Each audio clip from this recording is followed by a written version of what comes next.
Welcome to the Journey 2020. I'm Charles Morris, happy to be here with you. Coming off the weekend, Super Bowl weekend. How did the team do? Well, I want you to know that I was around some Philly fans and they're not happy. Great game, though. Great game. As we come into February for Black History Month, and I think this is just me, and I find that it's been pointed out to me that I probably think a little differently than a lot of people. And when they ask, of course, they're going to ask about the two quarterbacks. First time in Super Bowl history, two black quarterbacks are facing each other. And they ask, how do they feel about that and that kind of stuff? And I'm like, the only answer that I would give if I was one of the black starting quarterbacks, it would be like, this is what I would say, right? This is what I would say, me. How do I feel about it? Well, I just think that it's sad that in 2023, you're asking me that question. It's sad that that question has to be asked in the year of 2023. And that's the only answer I would give, because it's a stupid question to ask to me, because it's been proven and known through the ignorance of who we are as people why it was that way in the first place. That's a whole nother story. I got my 1968 going on right here. 1968? But anyway, as we celebrate Black History Month continuously, last week I recognized a gentleman who has been on the show numerous times. He was a gentleman who was a cop out of Detroit City, and he quit law enforcement simply because he was trying to do the right thing and they was trying to force him out, and they tried to kill him. So he said, I endure it just as long as I can endure it. I try to do the right thing. I always got, kicked back and all this other push back. And I was asking him about the incident that took place in Memphis, and he gave me some more information. Because every time he comes on the show, a lot of times he talks about situations like that, what it's like as a cop, former cop who was a cop out of Detroit City for many years. And so it's a tribute to him for this Black History Month. So there's so many of us who have done so many things in so many ways that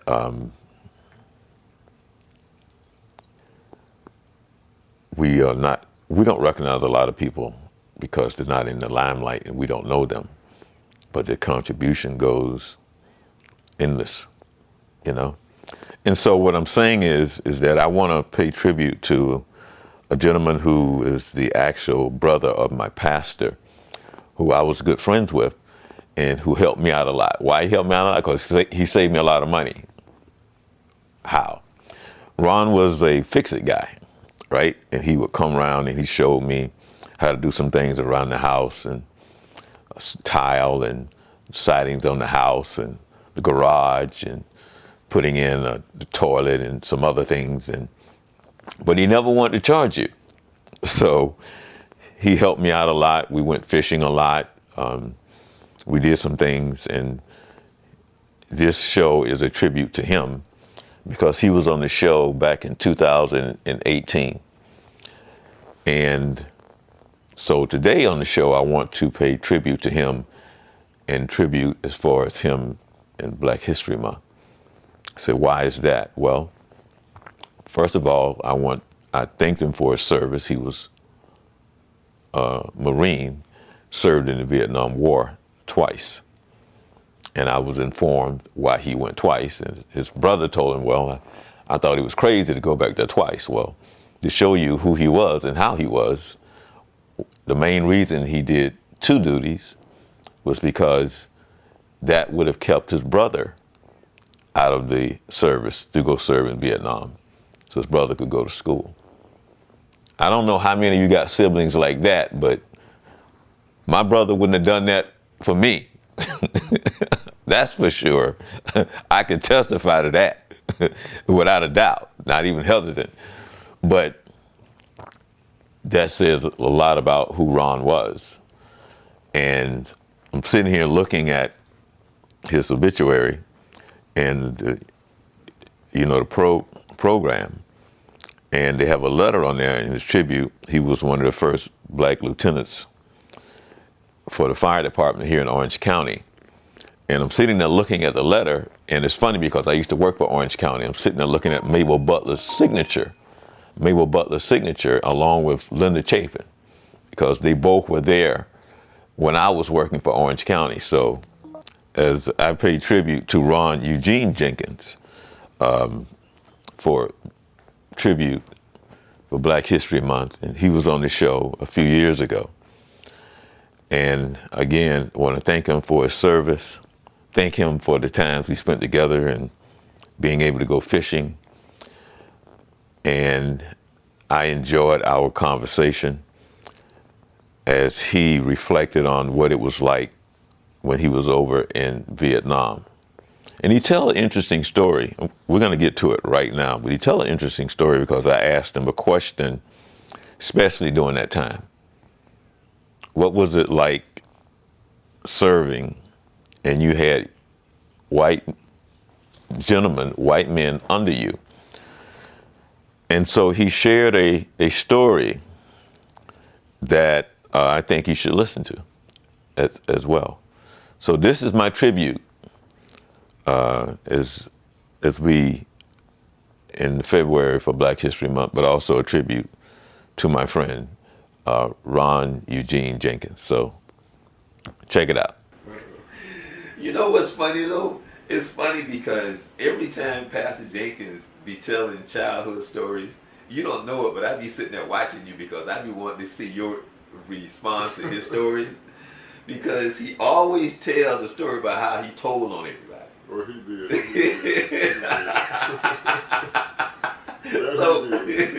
So I be sitting there when you be telling the story, I turn around and I look at you, but you have no expression when you be telling the story. Well, see, a lot of times, like when I was finished high school, so I went into the military. Okay. And so he was just a little infant then, so okay. I used to have to just babysit him. And when I came back, he was about 3 or 4 years old, which meant he was a bad little boy. But me, my military training, I wouldn't have it. So the rest of them would let him get away with stuff, not me. I had to put him on the carpet. That is funny, but you know, because he always had these stories, you know, especially when you come from because he always talk about coming from, you know, the South and being from Georgia and in the country and what it was like.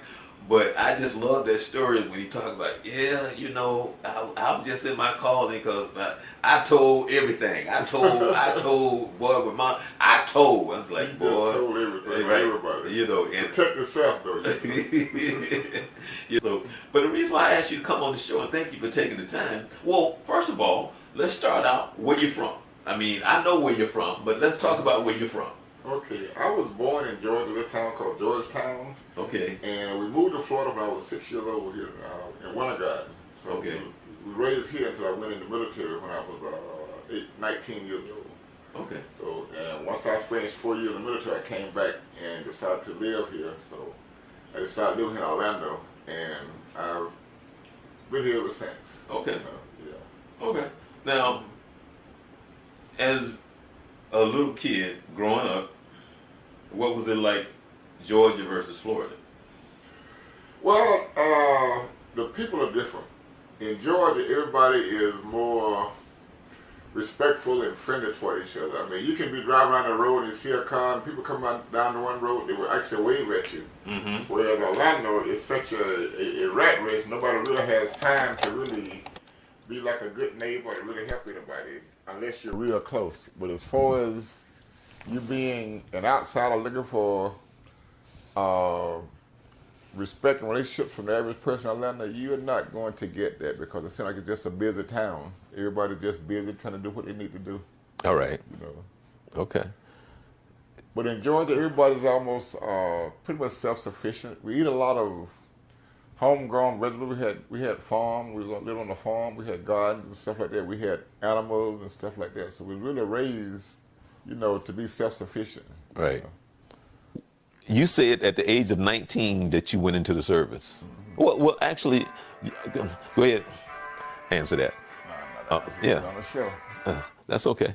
But want to say, how did you end up going into? Were you drafted? Was that a purpose? Was that on purpose? How did that happen? Well, see, back during that time in the '60s, young men had mostly where I live 3 options. One, you can go to college, and if you went to college and maintain a B average, you were deferred from the military.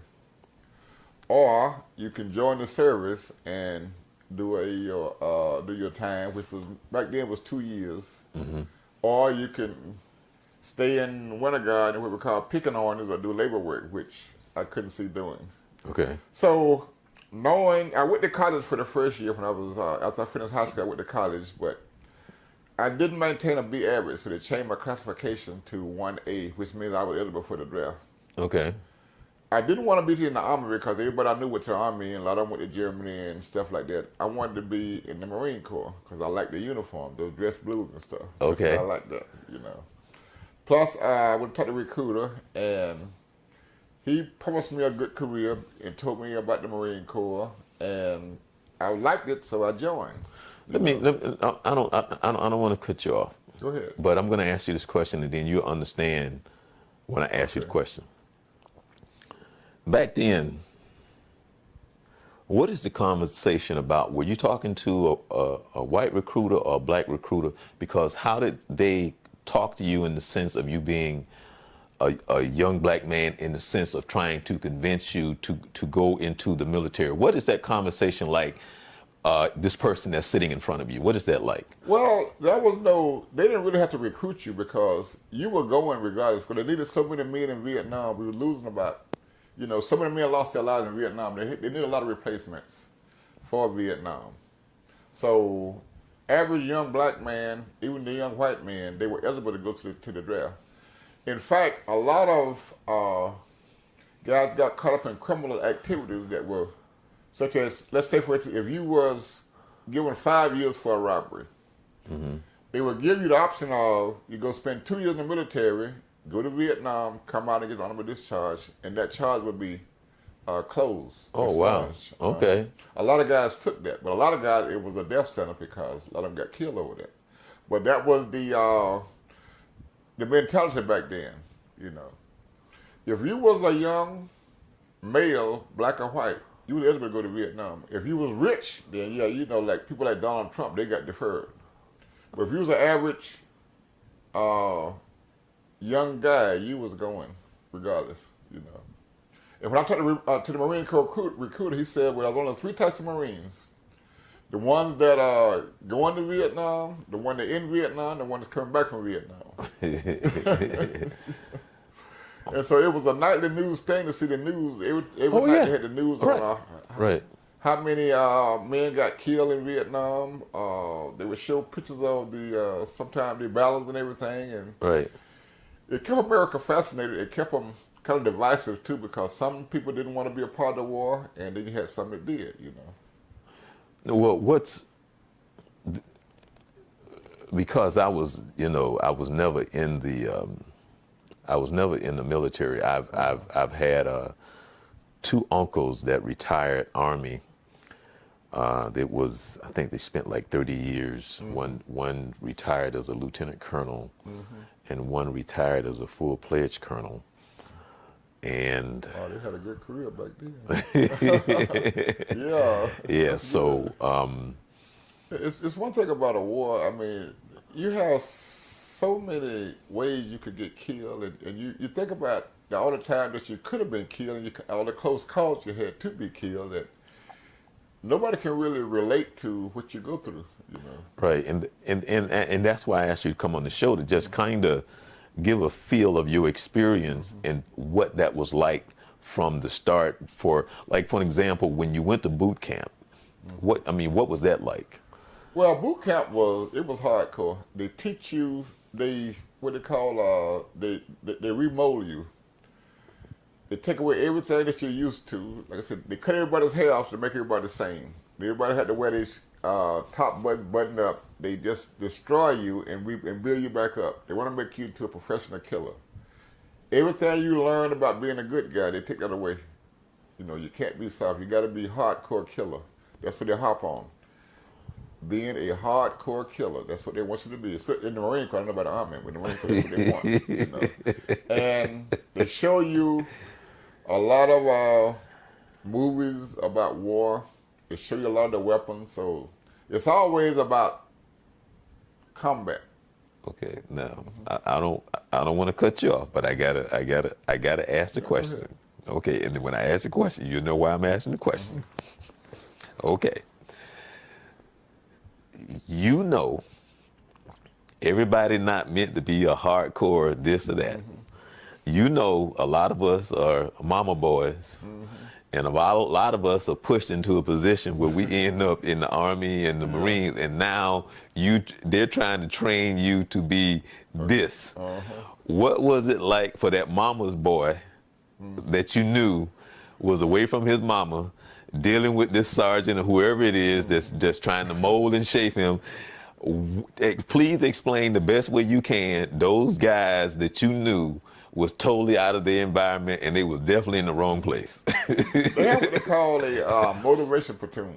Okay. If you can't hack the regular platoon that you're in training, they send you what they call a motivation platoon.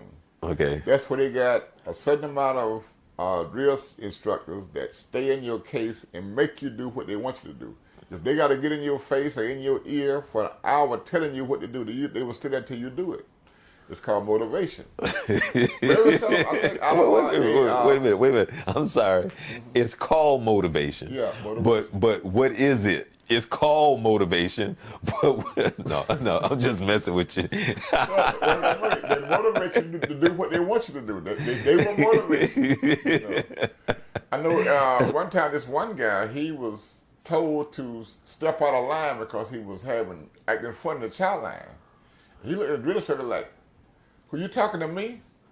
He said, "Yeah, get out of line and come over here." And he wouldn't do it. Next thing you know, here come two more drill instructors.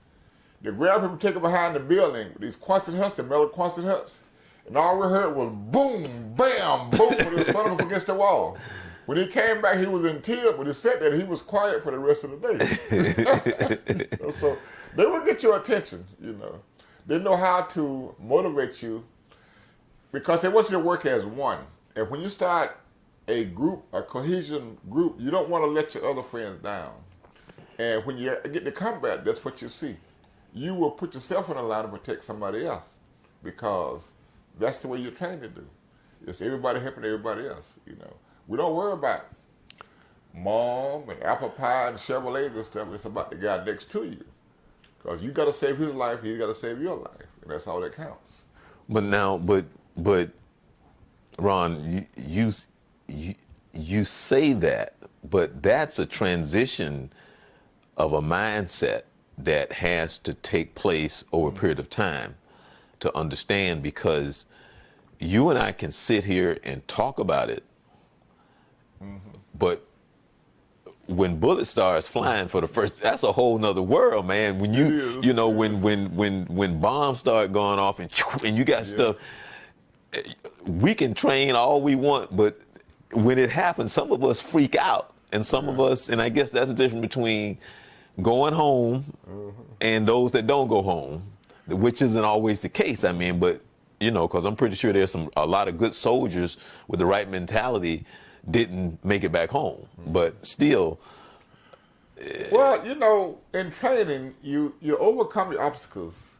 Like a lot of the training you go through, if guys can't hack it at first, they give them a couple of times to go through it. If not, then either reclassify them or they send them home. I think out of about 6 to 8 guys in our platoon, only 3 didn't make it through boot camp. The rest did. Some of them got different MOSs, but most of them wind up going to combat in Vietnam because that's what he was needed at. Some guys went on ships, like some went on the New Jersey, the Wasp, and Sea Dude and stuff like that. But the majority goes to combat because they need replacements. Now, I had a friend of mine that I leave out a lot, but she went into the military because she wanted to dance. Well, she went into the Army to be part of the Army Soldier Show. Okay. The so. Right, the Army Soldier Show. And, you know, they sold her on that, you know, the recruiter sold her on it, but she wasn't ready for when the show ended. Because now she's a regular soldier. So now she gets, because, you know, she, as part of the Army Soldier Show, they're traveling around the world, Guam, all the Army bases, and they're going around the world, and they got per diem, they in their nice uniform, they're on a nice bus, they doing their little show, they used to being on stage, they used to standing there signing autographs, and and then when the show ends, you're a regular soldier. That's it. Now she in there, oh, my back, this cot I'm sleeping on, there's roaches in here, and you know. But the funniest story that she told me was when she was in boot camp, and it was almost toward the end. And it was like maybe about 3 o'clock in the morning. Sergeant come in, bam, boom, waking everybody up. Oh, man, there's a war that just broke out, and y'all gonna have to step up to the plate. How many of y'all ready to go? And the sergeant turned around and said, Thompson, you ready to go? No, Sergeant Major. Thompson, you disappoint me. She was like, I ain't ready to go nowhere. She started crying. That's a new type training with females and everything. Now, when we was in, we was all male. They had different classifications. Like women trained in one area, men trained in the other. You know. Right. So it was no cohesion between the two groups. Right. I think even when I first went in, before I went to Vietnam, I was stationed aboard a naval ship, which was about 5,500 sailors and about 165 Marines on there. And no females. Well, now this is the thing, and see, I'm going to learn something today. So Ron gonna help me learn something today. Me not being a military person. How does I get the Navy thing because that's easy. That's water. Okay, and I get the Air Force to some degree because the Navy, the Marines still give you air support. Yes. Okay, so my question is, how do you divide up who gonna go where to fight this war? Okay, we send in the Army here, we send in the Marines here, we send the Air Force here, we send the Navy here. How does that all work together to say we're gonna go fight this war to decide who, what, where goes where to do what, and is there a possibility of you coming together to go in the same place to fight? Oh yeah. I mean, a lot of operations are all coordinated together, such as if you was fighting, say, we was fighting in a place called Arizona Territory. Okay. And they called it Arizona Territory because there was a shootout anytime you go in there, because that's where the Vietnamese Viet Cong took rights to the NVA, and they had training and everything like that. That's where they mustered that place called Arizona Territory. So you know when you go in there, you're going to be a fight. A lot of times they plan operation whereas the Marines would attack from one part, and they would have the Army on the back perimeter for a blocking force. And Air Force is running the planes, dropping bombs, napalm, and you got the Navy with the big guns out in the ocean. So all that takes an effect. The first thing gonna happen is they're gonna shoot the big guns from the Navy into the area. Okay. And then comes the airplanes. They're gonna drop napalm and bombs and stuff. Right. Or they drop in a place that's gonna cut off them from their in case they try to get away. They have to cut them off. And Marines will attack from one place and start pushing the enemy toward the 101st, say the Air Force. I mean, not the Army, start pushing toward it. So they say, everybody's in a fight, and they call that an operation, And there have been times like when, I think in the Way City, when they sent in 350 Marines in Way City in Vietnam in 1968 during Tet. They didn't realize they was up against over 8,000 hardcore NVA dug into the city. And here's the Marines on the attack, against this unit. So pretty soon it got so bad and they had to try to come to resupply. They put the 101st Air Force up north to kind of block them off, block off their resupply and their recruitment. They say, you know, they're in a big battle themselves. So everybody is trying to fight on their own because the higher ups don't really get the whole picture. You know, they never get the whole picture, you know. And so therefore you're in a hell of a situation. And they have to play out as it goes along, such as, oh, well, we need more Marine units. Because when they first sent the Marines in the Way City, it was the 5th Marine Regiment, my unit. They sent in the 5th Marines, Golf Company, and the next day they sent in Fox Company. A couple days later they sent in hotel companies. And it just piecemeal. And it all based on the guys they lost, such as Fox Company came into Way City, a place called Leroy Street. They walking down Leroy Street to find out where the enemy was. Next thing you know, they get ambushed. 15 guys get shot right off the bat, dead. Everybody else trying to pull them out and pull back. So we got other guys getting killed trying to help the ones that are already wounded, killed. Right. So it's what they call intestinal fortitude. Then it's no longer whereas you're going as a unit. Sometimes it's all individual. Such as, that's my friend there, I'm going to get him, cover me. That kind of situation. But let me, because when you was telling me, when you was talking to me, Ron, when we was over at the house, and I am familiar with war. I'm old enough to know how nasty it is and how evil it is. But there's a difference when you're in it. I mean, we all know what evil is. But what was it like the very first time you stepped into that evil place? What was that like for you? Let me put it this way. When I got to Vietnam, I got assigned to a squad. It was 12 guys. Okay, I'm the new guy. Here's the way the squad works. You got your point man. He's the guy that walks out front looking for enemies and everything. And they put a guy behind him to cover him. Okay, a rifleman to cover him. Then there's another rifleman. So you got a point man, 2 riflemen, then you got the squad leader, and you got the radio man, machine gun team, and then you got tail end Charlie. Okay. Now, when we left my very first patrol, we walked out of camp, walking toward a village. We got about the length of a football field. And I'm looking at the point man, he's walking along a trail, which they tell you in training, don't walk down a trail. But I'm thinking, well, these guys know what they're doing, so I can't tell them what to do.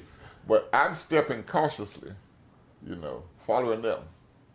Next thing I hear is a big boom. And I fletch with my rifle. I fletch and look around. I don't see nobody. And I hear the squad leader's name was Sherman. He started yelling, "Oh, I'm hit. I'm hurt. I'm hurt." You know. And I'm still looking around, like, because I don't know what's going on. Right. You know. So the point man come back. He said, "Stay down here and watch that way." So I get down on my on one knee and I start watching out while they come back to help Sherman out.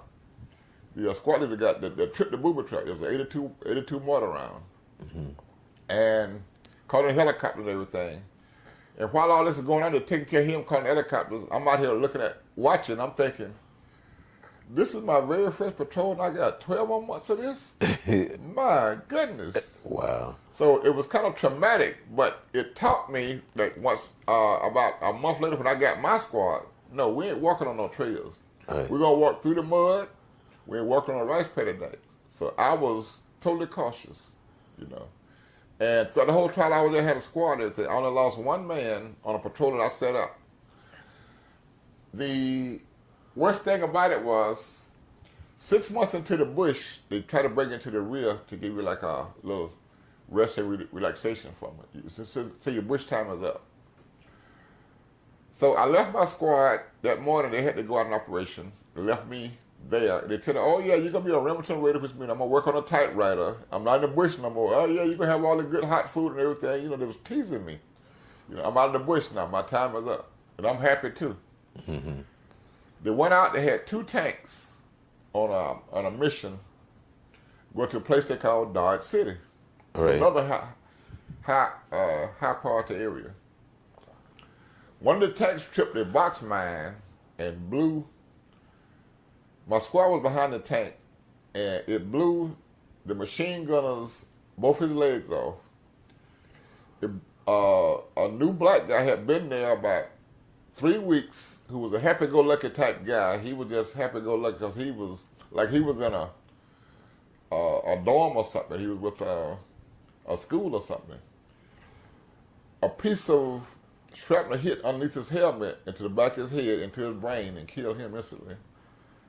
My point man, who we call Buck, he was a Spanish guy, he got hit with a piece of shrapnel underneath his flak jacket in the stomach that killed him. So out of my squad, I lost 6 of my guys. And next thing you know, here come the whole unit come back in because they had lost too many guys to continue the operation.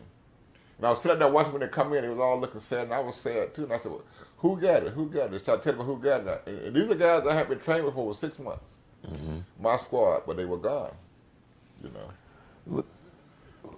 So it's like a great loss, and there was nothing I could do about it. But let me ask you this right here. Now I'm going to, as you sit and you talk about this, and I say we, and I say it like this, did we understand why we were fighting? When I say, I'm sorry, did you guys understand why you were fighting? Did it make sense to you? And I know that you're following orders. There's a difference between saying, this is something that I believe in versus I'm just following my orders. Did it make sense to anybody that you were over there fighting a war? Did anybody understand? They said fighting against communism. Well, the thing about it was the war dominated our social life. Our social life was dominated by the war because they showed the news every night. Everybody, you could even ask some of the females, hey, baby, what's your name? Where your man at? Oh, he's in Vietnam. That kind of thing. So it was always something pertaining to the war or to the military. It was just that prevalent. It was always, And when you get involved in it, it was a macho thing to do because if you was a man and they say, well, you ever been in the military yet? Well, what's wrong with you? How come you not in the military? So a lot of guys volunteer just to prove their manhood. Right. Yeah. And I was one of them because I figured I had been in the military 2 years and everybody else going to Vietnam coming back. And I see these guys, all these ribbons on their chest. Well, I want the same thing. So I volunteered too to go to Vietnam. Well, I had no idea it was going to be better than it was. But I went to go get my chest full of medals and be a hero too until I got over there. Wow. And all you want to do is survive and help somebody else survive. That's it. Because it's not just the killing, it's the lifestyle.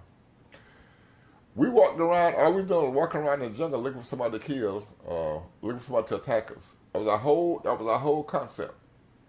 We leave the base camp, and all we do is go out and walk around, or we fly helicopter to a certain area. We set up camp for a couple of days. We walk around looking for somebody to kill, looking for somebody to shoot, or somebody to attack us. And that was the way. That was the normal. And sometimes we walk so much we figure, damn, I wish somebody would attack us so we could just take a break. you got almost 60 to 80 pound pack on your back. Plus right. You're carrying 2 or 3 mortar rounds. You're carrying other weapons and everything. Then you got 5 canteens strapped to you for water. You got your own, pack. So you'll always load it down. But see now, let me see, how can I say this? There was a friend of mine that Johnny was over there and talked with him, and Johnny had a rod in his leg, so he walked with a limp, and he got hurt over there. And he talked about how difficult it was when he came home. He talked about how he was shunned, and the truth of it is, he said, Charles,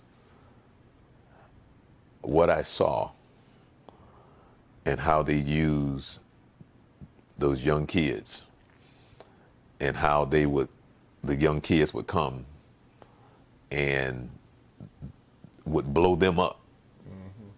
Okay? And so now, he said, if you saw anybody, young kid or somebody that's walking towards you, you just went out. You didn't take those chances. You did, because he said, all you got to do is see it once, because now you in survival mode. So because of that, there was a backlash. But then he said, well, what do you do? You know, Well, what do you do? And that's the ugly side of this whole thing of war and how ugly it is. And even to this day, I'm still trying to figure out why, the war took place. But yeah, good. But it's what they call a necessary evil. A lot of times, like we have approached a village, and I have taken rounds from a village. Okay, well, you don't bomb the whole village. You try to attack the village and see who's who. You know, Right. No. it's like any other job where you have to do the best you can for the job without overdoing it or underdoing it. Right. You don't just go shoot everybody because you got a gun. You don't do that. Right. You can't do that. But you have to decide who is what and where. And a lot of times you have to. We know a lot of times when we leave a village, or we take fire from a village, there's people in the village are being controlled by the VC or the NVA. Right. But a lot of times those people, they don't have any choice. The VC, the enemy make them do it, or they'll kill them, or kill some of their family members. So they do what they got to do, So you have to be selective in what you do. It's like every morning, coming from Da Nang to a place called An Hoa, about a 20-mile road they had to come on. Okay. All throughout the night, units would set up patrols along that road because the enemy would put in box mines to blow up vehicles. A lot of times, they might miss a box mine because they come along with the mine sweepers until they clear the road. And sometimes they might miss one.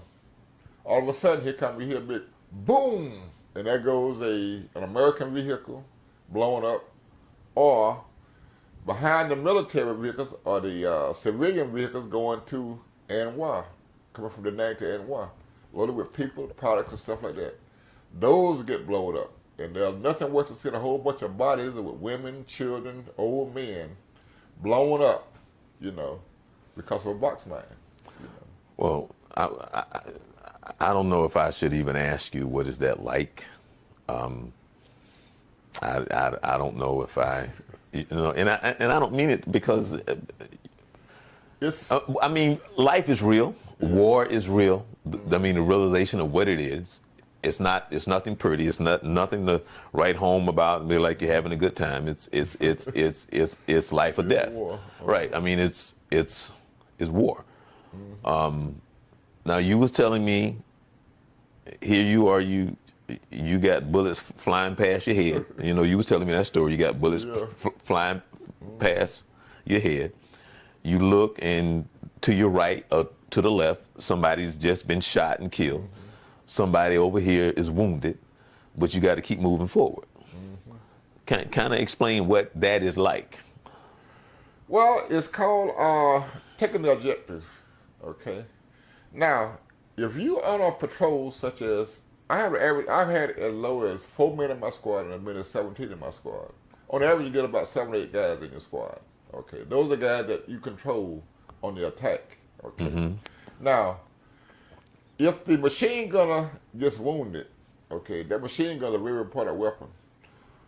His assistant gunner, somebody's got to get that machine gun and put it to work. But most likely, when that machine gun starts shooting, the enemy want to aim in on that machine gun because they can do a lot of damage. Or I carried the 2.5 rocket launchers, which we found in the mountains. We found to caves and stuff like that, or fortified positions. Those are guys that all of a sudden, next thing you know, you got to shoot and then move, because if you shoot and stay there, they're going to aim in on you. And a lot of times you can say, well, I got to move over that position over there. I don't want to move. I feel safe right here.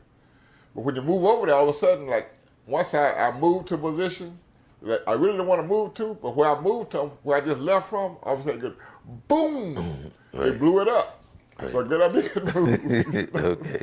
So, I mean, it's all kind of ways you can be killed, you know. And one of the, people don't really believe this, but we chased some enemy one night through a village. And once they went through the village, they hit a graveyard. And past the graveyard was a tree line. Well, by the time we got to the graveyard, they had gone to the tree line and started opening up on us. So we getting down and trying to return fire. All of a sudden I hear this bing, bing above my head, like it hit something above my head and the bullet come down right in front of me. I look up, and by the time another bullet hit just a little bit below that one, it hit right in front of me. It's like I see my whole life up on that headstone, and I'm down in the grave, look up at my headstone. Right. Okay. With all the bullets flying, I jump up and go running across the field to get away from that tombstone. Now, I could have been shot, but to me, I was not going to be shot by that tombstone. So the guys told me, and said, man, you put out some good cover fire from over that side over there. They didn't realize that was not my objective. My objective was getting that tombstone. You know, because he was aiming right at me, but he couldn't shoot that way. He was a good shot. He'd have got me the first time, but he didn't. Right. You know, they're not that good of a shooter. But I know he was shooting right at me because when the first bullet hit and the second bullet hit, I knew it hit me in the sight. So I had to get away from that tombstone. Wow. Yeah. So now, it's interesting because I just came back from Arkansas with my cousin who had a conference up there, and I was telling him that I was getting ready to do the show with you, and he was in the military as well, and I told him that I wanted to do a round table of you and other people who have been in the military, and so you could tell the stories of what it's like, your opinion of the military, and what you think of the military today, and what advice would you give to anyone going into the military. So I want to do that show. But you said something, and he kind of said the same thing. As you're taught what you're taught, now all of a sudden, and I'll let you tell it, in the sense of you may run into some racist people, you may run into some prejudiced people, you may run into people who may not like you being a black man. But out there in battle, he love you, man. I love you. Yeah, well, that's one thing about, I love you.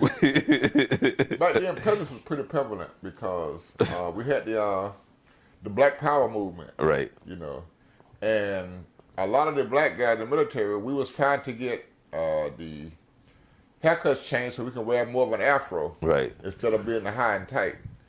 Also, we had armbands, black armbands we wore, you know, and we had black crosses we wore.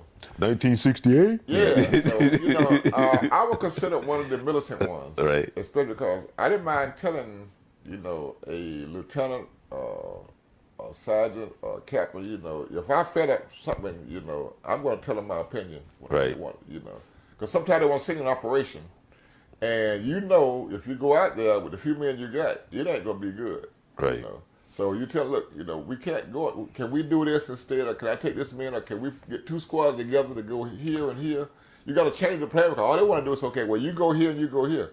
They don't know what's out there. Right. We do. You know? Okay. And we're not going to just take our order and just say, well, because you go out there, you know. Right. And being black, they look at you more so because they figure you should do what they say do rather than have your own opinion. Right. I know, like, in my time in the bush, because after I had even though I pulled out of the bush after 6 months to be in the rear, my militancy came out. So they sent me back into the bush, so I was not the one they wanted in the rear. I was not one of those, you know. All right. I was too militant. So they sent me to another company. I went back in the bush for the rest of my time. And when I supposed to come out of the bush, go back to Anwar, be processed out to go to Da Nang, to be processed back at home. They wait till the last minute to put me out of the bush. When I found out I was coming out of the bush was when the helicopter was inbound. They told me, okay, well, Sergeant Jenkins, you know, you're going to be the next helicopter out. What? Well, I didn't have time to say goodbye to a lot of brothers and stuff like that. So, Right. you know, you say what you can, but you come back into the rear and they help you process out stuff like that. You know, they tell you what melody you got. You go to, and you don't want to stay there too long because once you turn your weapons in, you feel naked. Mm-hmm. Oh yeah, yeah. So if you get attacked, only thing you can do is go down to the lines and throw grenades. Now, I do not want to do that. Right.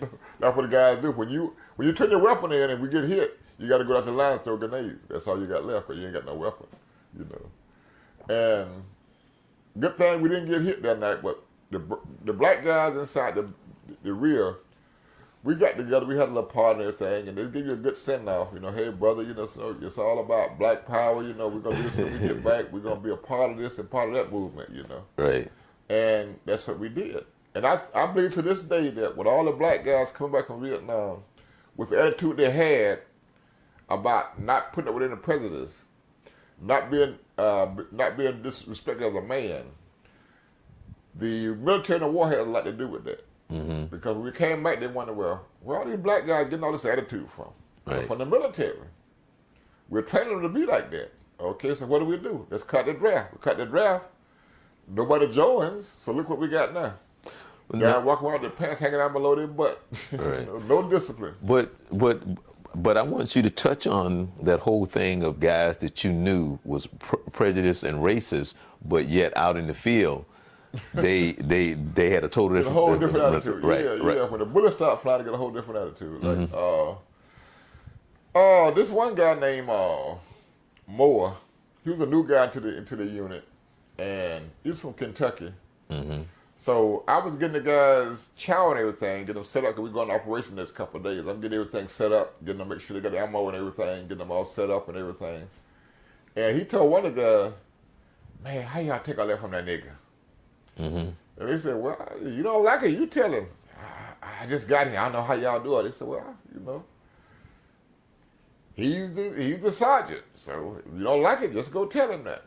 I just got here. I ain't gonna tell him that, but I don't like working for them niggas. I don't like working for them. He said, okay.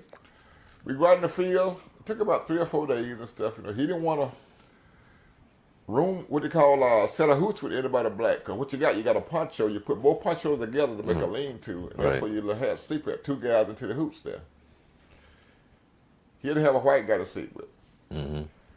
Went on patrol one day. A couple days later, went on patrol, and we hit a VC. Probably about a platoon of VC. I mean, bullets start flying everywhere. Well, I'm telling you, you know, let's go, move up, let's go. I'm giving an order, you know, let's go, get the gun over here, you know, set up the point man, you know, you take the side over there, you know. I'm telling him, I can't think of the guy's name. Yeah, Moore, and I know Ricker. I said, Moore, set up over here. He looked at me with so much fear in his eyes, he didn't know what to do. So I finally just had to grab him and push him. I said, go, come that area over there, you know. Right. And after it was over with, he was just a nervous wreck because one guy got shot through the shoulder. And they was throwing in grenades and mortars on us, so you know he got shot through the shoulder, so we got him out. And this guy, from there, he was just like a nervous wreck. Mm-hmm. And so I told him, you all right? He was just, he couldn't hardly talk. Right. But from then on, whatever I told him to do, he did it. He had the total respect for everybody. Right. The guy told us, look, man, you know, out in the bush, ain't no color out here. Right. Now, when we go to the rear, everybody had their little cliques. Right. White guys go over here, black beer, listen to country western music. Black guys over here. Listen to James Brown. Listen to James Brown, and, Boston Vandellas, Motown. You know, right. And nobody had any playing basketball, black and white guys play basketball together. Nobody had any real racist feelings. Right. In combat, you know. So most of your racism was come from the upper echelons, you know. Right. If they didn't like you, they'd make sure you didn't get the proper medals you're supposed to get, proper vacation time, stuff like that, you know. Right. And they could not have you expressing yourself, you know. Okay. I look at some of my papers now I kept, and they said, some of the captains that I have worked under says, this man is a good Marine and blah, blah, blah, blah, blah. But it says, I do not recommend him for the next promotion. You know, right. So I didn't know that back then because I didn't see my paperwork. But I see now that's what it was. You know, I made sergeant in less than a little over 18 months. I made sergeant. Well, because I wanted to ask you, what was that like? Because you're coming in, then as you go higher in rank, how was that for you? And how did you feel about that? I mean, what was that experience like? I mean, As far as gaining rank? yeah, is internally, how did that make you feel about yourself? Oh man, I mean, when you get ranked, you go from a private to a PFC, and you get like a little one stripe on your shoulder. Right. That's a lot of pride, Right. And then the guys come along and they what they call a pin it on your shoulder, they hit you on the arm. Right. Once you hit you on the arm, so you get that first stripe, and then you get the last corporal, and you have clout when you reach corporal. Okay. When you get to be corporal, and you got some clout. Okay, you're not just another PFC or a lance corporal. You're a corporal now, so you got some clout. And then you get sergeant. When you get sergeant, you really got some clout then. Okay. You get sergeant. So I made sergeant. And then, but they denied me E6, which is a staff sergeant. Right. Which they wouldn't give it to me because of my attitude. But when I came back, I went to Camp Lejeune, North Carolina, and they saw where my military work and stuff like that. They put me into a unit, and they put me from there to headquarters in charge of nuclear, biological, and chemical decontamination course. That's a mouthful, but yeah. Okay. And that unit had never passed a certification until I got there. And I would go to the warehouse. I would look at all the rad meters they got, all of the equipment we had. I would figure out how many people we had per unit and who needed the equipment and what to do. I would set up training areas such as what to do in case of a nuclear attack and stuff like that. Mm-hmm. I didn't make a lot of friends because they didn't want to be going through that, but hey, I put it all together. And I got accommodation for it, because it passed the muster, So I knew then, I said, man, I'm going to get E6 out of this, but it didn't happen because I worked for a president's captain. Now, we were talking and just asking you, wanted to ask you about women on the front line. And we had a pretty good conversation about it. We had a pretty good conversation about it. And you gave some very good points of your point of view. And I just want you to briefly, first, let's just hear, because I had a couple of friends that I asked. And actually there was one particular person, and I could not catch up with that sister. She was like, and I was telling her, you can say what you want to say, but on the day that she was supposed to give me her comment, she was out. She actually ended up going out of town because she said, "Oh, long as I can say what I want to say, because I got something to say about this right here." Because she was in the Army, so I don't know what she was gonna say, but she was like, "I got something to say." But she, so I never could catch up with her. But she definitely, I definitely want to talk about that. But I was able to. There was one of my friends that was in the Army, and another one that was in the Navy. I did have another friend that was in the Navy, but she said no, because she's too high of a rank, so she still got that military mentality, because she just retired after 30 years, so she's still military type. She just retired last year, so she still got that mentality, because but anyway, I know that's why she didn't want to talk, because she's still in that mode. But hold on, let me see if I can play this. And and it's not a right or wrong, I'm just asking you for your own personal opinion. And I'm right there on the front line, so I don't know what that is, if that's what happened, but I know that women talk about it. I want, but just want to ask you your opinion on it. But let's see if we can hear what they say. Okay. And you can you can come in after that. So let me set this up so you can hear this. Hold on. I want to know how you felt about women being on the front line. That's okay with me if they can do it. Okay. And do everything else. Okay. Well, that is why I was calling and wanted to hear a woman's point of view of women being on the front line. Yeah. Despite all the other things. What other things? You don't know? Mm-mm. No, okay. Okay. That's just it. Just if they can do it. And Yeah. I'm not disputing your answer. I'm just trying to see where you're coming from. Yeah. I mean, that's not for everybody, but if you could do it, why not? Okay. Okay. I come from a totally different, perspective. Well, I've been in the military, and I did just about everything a man could do, so I figured we can might as well be able to go on the front line, too. Well, it's not a matter of what you can and cannot do. Because just because you can doesn't mean you should. Why not? It's a free world. My perspective that I, of course, my opinion, again, this is my opinion, don't believe women should be on the front line. And the reason why, and I talked about our makeup, and I'm talking about in the physical sense. Okay, the other reason why, and this is the part that I had a hard time with, and where I think people would totally disagree with me, or women more so. I don't believe that our makeup, our physical strength, just the way we process things and so forth, we will react the way we're supposed to, or the way a guy typically does when they're on the front line. I think with women, it's different. I don't care how many people say, we should be equal rights and all that. And we do have equal rights, but I think when it comes to the front line, we just shouldn't be there because we're not made for that. We're just not made for that physiologically. We're not made for that because the way I think, like I said, how we process things.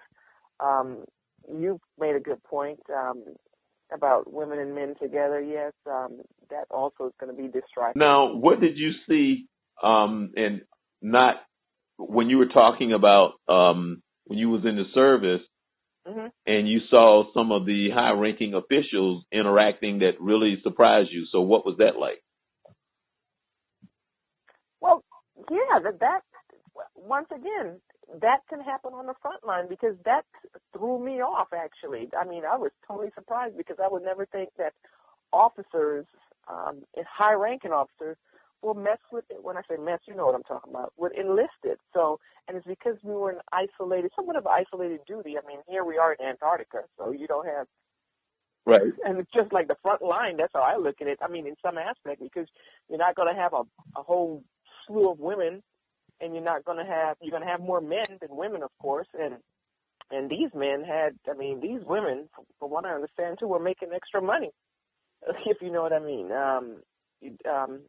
Down there in South Pole or whatever, yeah. And that was something that should never be. And on the front line, I think the same thing will happen. The fraternization or the whatever you want to call it, the two mixing, and that, with that said, personalities get involved. You know how us women, we'll probably take stuff a little more, be a little more emotional about stuff than men will. It's just too much of a damn distraction. It's too much of a distraction. And I saw that when I was in Antarctica. I mean, the things that I saw happen there, I mean, you had to look aside, but yet at the same time, for me, it affected me in a way that I thought, golly, and that's probably once again my naiveness. I'm thinking, golly, you that rank and you're going to... Hold on, let me see if I can turn this down. Okay. Her comment was when she was there, she saw high-ranking females in Antarctica in an isolated place messing with lower ranked guys, and it just blew her mind, because she was like, because they fraternized and they shouldn't have been. Yeah. So and she saw the higher rank talking to dealing with like a private. Yeah. So it was an isolated incident because of where they were. There wasn't that many people of them. And then she said, why would they do that? Because if they get caught, they would mess up their careers. Yeah. But that's, but my whole thing that we went back and forth on was that I said, well, which I didn't play, which is on, which would have been said was that when God made us, when I meet you, you're a woman first. Mm-hmm. And everything else falls into place afterwards. Mm-hmm. And that's just how we are. And she even said, even though we have rules, the rules were being broken. Now, I just ask you, one said, well, as long as you can do it, I don't see why not. The other one is saying, I don't think that we should be there. I don't think we have the physical makeup. I think we would respond differently, whatever. But for you, what do you think? You were there, and and just be honest. Well, let's see what we're talking about. What we're talking about here is the American woman, what we call Miss Susan Homemaker, because women from the Middle East countries and Asian countries, they have always fought sometimes beside their men. Even in Vietnam, we have went up against Viet Cong women that was on the line with their men. It's not a whole bunch of them, but from a personal point of view, women, even though they could do the job and think that they're going to the front line to fight, and they want to fight as hard as a man fight, they have to realize that that man next to them has a American idea that you don't let nothing happen to a woman. That's the way we're brought up. You protect the women. So that kind of scenario would happen under combat conditions. Whereas if a woman gets ruined, it's going to be 2 or 3 guys go out their way to try to save her. Basically, you're throwing everything off. Yes. You're going to do something you normally would not do. Yes. Right. Okay. All right. I have seen guys on the advance with me get shot or get wounded, and you ask me, are you okay? Are you hit? And everybody say, yeah, I got a shrapnel in my leg or something like that. Well, shrapnel in the leg is not going to kill him. So you say, okay, well, just, we can try to get a medic up, but you got to keep going, because unless you can get rid of the enemy, I know some trying to treat the patient, because when you're in a fight with NBA, they are malicious. There was no all the time running away. Sometimes they fought to the last man, So you have to realize that if women in combat, although women now are in combat, but see, such as in the Afghanistan war, we have women pilots that are actually going bombing runs and actually killing people. They know that when they do a bombing run, somebody's going to die. They accept that. But that's in an airplane. Being on a combat situation on the ground, such as, let's say, for instance, in Vietnam, all you're doing was walking through a jungle. It was a jungle. It was a harsh life. Snakes, tigers, you name it was there. Poisonous frog. You had to drink water from a river or a stream. And it was 120 degrees, you was always either hot or it's always raining, You're never really comfortable. So for a woman to be under those conditions, it would be too much for an average woman's body to accept that. So therefore, plus a man, instead of him looking out for himself and for his buddy, he got to look out for her now, because he's going to pay attention to this woman, And who knows what kind of feelings he's going to have. Well, maybe during combat or during when we are on a break or something, or setting up for the night, maybe he want to sneak into her foxhole, Instead of keeping watching on foxhole, they're doing something else, Or how many women can go into what they call a listening post, because when you're into an area, you set up for the night. Right. You send out ambushes. You send out listening posts. For people to warn you in case we get attacked, you have a pre-warning before they actually hit the main unit. How many women and men can go out such as on a 2 or 4 man listening post, and hopefully nothing happens. Right. Because they get distracted, they can easily, be killed. A lot of people have happen like that. Guys fall asleep on watch. They say, everybody's throat cut. Wow. And it's happened. Yeah. You cannot take a break in a combat situation like Vietnam, because the citizens and the combatants, they all look alike. Speak the same language. You really can't tell them apart, so you really don't know who is who. That's why you're always on your guard. A lot of Vietnam veterans come back now, cannot be into a crowd of people because they don't know who's who.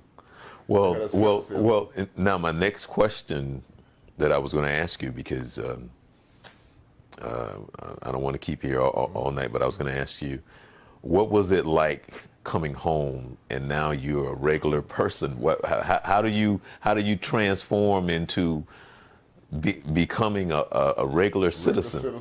Right. You really don't. You don't.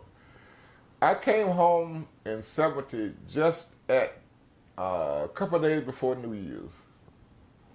I got in California, I think about December the 30th, and got to the airport. I had on my uniform, being proud to be in America, got on my Marine Corps uniform. I walked up to the counter fixing to order a sandwich from this waitress, this white waitress. And she looked at me and was really rude, taking my money and thing. I got the sandwich and thing. But I said, well, dog, I guess she was racist. She didn't like because I was black. But when I sat down and eat it, this other black couple come over there, civilians, and she was all friendly to them. She was friendly to everybody else, except people in uniform. We was called baby killers. Right. That's what I was talking about earlier. Yeah. Right. So when I got home, I finally got home, and once I got home, took off my uniforms. I never put it back on since.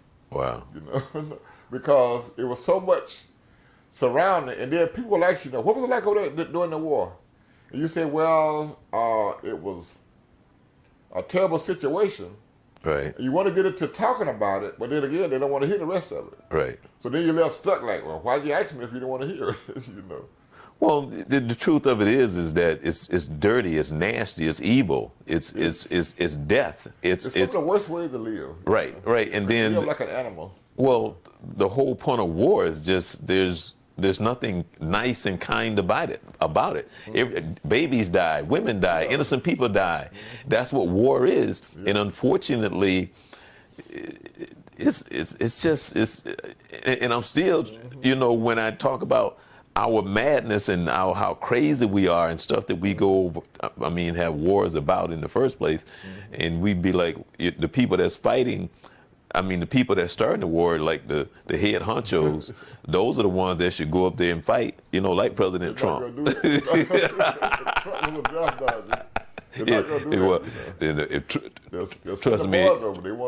Trust me, Trump had to go to war. Trump would faint. Trust me. He's not a warmonger. Trust me, yeah. You got to actually want to be in combat. You can't just. You know what? I'm not going to get into Trump. But I've always wanted to ask a military person, just because of the stupid, ignorant statement, just for a moment. And I'm asking you, so I got you here. What does somebody like you in your mind immediately think when he says something like, well, I know more than generals? What? No. But for that moment, when those words came out of his mouth, just what went through your head? Seriously. I said, no, he cannot be that stupid. Has no knowledge of combat, war, anything. He said something like that. You really figure out this man is stupid. He has no idea what he's doing. He's a con artist. Right. And it's like with me, I could not watch a movie with Sylvester Stallone in it because he was another draft dodger. Right. He went to Canada. And then he come out and make a movie about Rambo, which is one of the stupidest movies I want to see about Vietnam because ain't no one man gonna go over there and do all that. Right. No. But that's the kind of mentality they got. Right. So you look at that and think, this is a disrespect to all fighting men for them to put something like that on there. Right. And one part that got me when he said, "Do we get the win this time?" And I'm thinking, what the hell do you mean? Do we get the win? We won every battle. Every battle Americans fought in Vietnam, we won. It took a while. We lost a lot of people, but we stayed the course till we won. Right. Like, say, take for instance, Khe Sanh. Khe Sanh, 6,000 Marines was surrounded by over 40,000 NVA up in the mountains. For 77 days. They bombed them, they shelled them, they shot at them, they attacked them. But after 77 days, they pulled away. And we, in turn, closed down the Khe Sanh combat base. 2 weeks later, guess what? They moved right back into the same area. So it wasn't about occupying land like in World War II, where you fought to occupy land. When you got land, you held that land. In Vietnam, it was about body counts. You go to a certain area where they are, you kill a bunch of them, they leave. You have a body count. Okay, we killed over 600 or 700 for this operation. Wow, that's a good operation. We lost 50, 100 guys. Okay, well, it's a good operation. We leave the operation. When we leave that area, they move back in there. You know, so that's where it went. You know. Wow. Okay, it's just I always say, Ron, I think there's something wrong with us as a species, that we exist in our mindsets and the stuff that we do. It's just crazy. And I'm saying, I mean, there's something wrong with us. There's just something wrong with us. When you start talking about war, you're talking about men killing men. One man with a gun against another man with a gun. Right. That's what it boils down to. Right.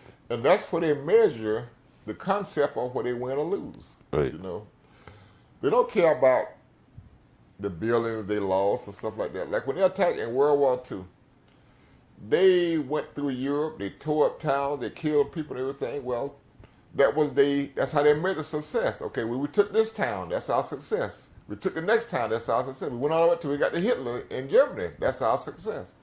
In Vietnam, there was no objective. Wow. The only objective was to see how many you can kill. That was it. That's the only objective. It was all based on body count. You know. Okay. Well, you know, it's funny because I brought you on the show to talk about what we talked about, but then in the beginning of the show, I want you to talk about the fact that you volunteer and you coach. Oh yeah. Yeah, and for some odd reason, I want you to real quickly so I can get you out of here. That you coach basketball and football, and quickly tell us the age group and how often you do that, and what is that like working with the kids? Yeah, well, for me, it's kind of therapeutic because I know over, especially in Vietnam, we have gone to some operations where I have called in airstrikes on certain areas. But when we go look, there are women and kids and children that have been killed. So, I mean, they were non-combatants in a combat situation. Right. You have to look past that. Okay, but now I think about those kids that help me now to say, well, I want to make sure all kids are safe. So that's why I have a thing for volunteering with children now, to help children the best I can, because I have that mentality that with my experience, I coach 13 to 14-year-old boys basketball. I've coached anywhere from 6 on up to 10 years old in football. And I try to give the kids the concept that, okay, well, I'm an older person that's helping give you guidance on how to be a good football player. Along with that, also how to be a good person. I tell the guys that it's not just about football, it's about life. Right. You know, what you leave here, what you learn here as a unit with this team, it helps you develop in life a lot further, you know. And a lot of those kids, they love that. I have a lot of parents say, well, I want my kid on your team because, you know, you don't pull no punches, and I don't, you know. Okay. Tell us, listen, you know, I'm not taking your parents' place, but I am an adult. I respect you as a child, you respect me as an adult. And we're going to make sure we have a winning season. So whether we win or lose, we're going to have a good time playing. And that's all that counts. You know, somebody's got to win, somebody's got to lose. Right. And they respect that. I don't give them a bunch of, oh, yeah, we're going to win, and, you know, you did this and you did that. No, we are a team. I'm not going to signal you out and say, well, you messed up the game. No. The team messed up the game. If we lose as a team. We win as a team. Right. And I try to teach that concept to be a part of something rather than being an individual. I said, listen, most of you criminals out there now, they're individual criminals. They think about themselves, you know. I said, don't think about it like that. Think of what you can do to help somebody, you know. I said, now you might not be the greatest basketball player, but you can be a good basketball player, you know. If you're a good basketball player going to college, you can help your team. Right. You know. Those are things you got to look at. How to be a productive citizen in life. You know, I said you can't have everything your way, and everything is not going to come your way. Right. Some things are going to come harder. Some things you want to win, you're going to lose. So look at things as positive as you can. You know, and they like those objectives. A lot of parents say, "Well, I want my kid on your, you know, I want you to coach my kid because, like I said, you don't pull no punches. You're a good person to work with. You don't downrate them. You don't cuss them out or nothing like that. You tell them what they need to know." Okay. All right. Well, Ron, I want to thank you so very much. Every time I sit and talk to you, I learn so so much, people would never know that you went through because you're so mild mannered, man, and so you would never know that that you went through. As far as me goes, when I left combat, you have that. Like I said, when I got back from Vietnam, it was about a couple of days before New Year's in 1971. Before New Year 1971, and I mean the fireworks just drove me crazy. I think I hid in the closet and I cried because I could not stand all the fireworks going on. Right. It was a mental thing against me. Right, yeah, and that's funny too, because when you said that you came, and I wanted to ask you, how did you handle the fireworks when it was so close to New Year's? And that it was devastating. I mean, I was a basket case. Right. And even now, I don't like to be around Southern Northern. I don't like to really be around a whole bunch of crowds. I don't go to a lot of football games because I have to look around now for crowds and stuff, especially with all the things we see nowadays, these people killing large numbers of people, that plays on my mind. Like, if I go in this crowd here, somebody gonna start shooting. Right. So it's that first mentality you think about, Right. Yeah, so. Right. Well, I want to thank you so very much for coming on the show. This is probably one of my most informative show. And there's nothing phony about any of the stories that you've told, because you spoke from the truth, and it's never a good story to hear anything about war, in the sense of what it really is.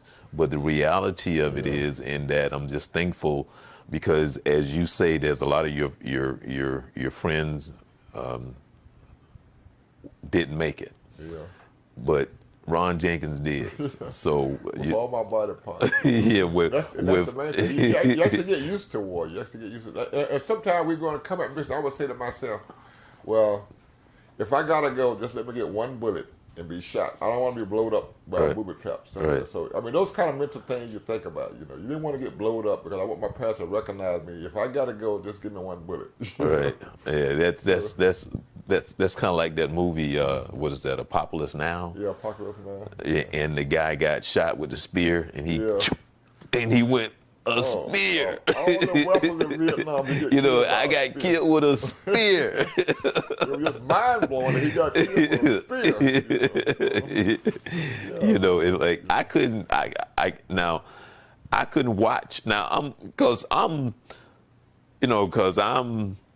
This is my field: movies, storytelling, videotaping, the whole concept of how a movie is made. But I couldn't watch Saving Private Ryan. I couldn't watch it. Really? No, I couldn't. I watched it, and it's a telling story. You can see all the truth in it. Right. But it's just the truth. Yeah, that's what I'm saying. It's the truth of what war is. Yeah, and even the guys in World War II first said when it first comes on about the beachland and everything, it was so realistic to them that they actually had flashbacks from it. Right. And they gave them flashbacks. Right. And war would do that to you. It would actually give you. Sometimes when I see on TV, it's like when I watched Platoon. I could watch the movie, but then again, I decipher it, because to me, with Platoon, it was a pretty close movie to the reality. Only thing it was the black guys did not get any recognition. They didn't have no knowledge. They depended on the white guys to get everything done, and that's far from the truth. That was 18, 19-year-old black guys leading platoons in Vietnam, leading squads in Vietnam, planning ambush, planning operations, because they had that discipline, they had that knowledge, they knew how to do it. Right. And a lot of guys were good at it. So kind of like they had a recon unit, led by a black guy, where everybody cut mohawks in their head. And they would actually go out, 4 or 5 guys would go out for a week or so, see where the enemy are, living among the enemy, and not even being noticed. And they what they call a prison extraction, or something to do with finding out what's going on there. And they would actually kill somebody and cut their ear off, and just let them know that we were here, and you can't find us.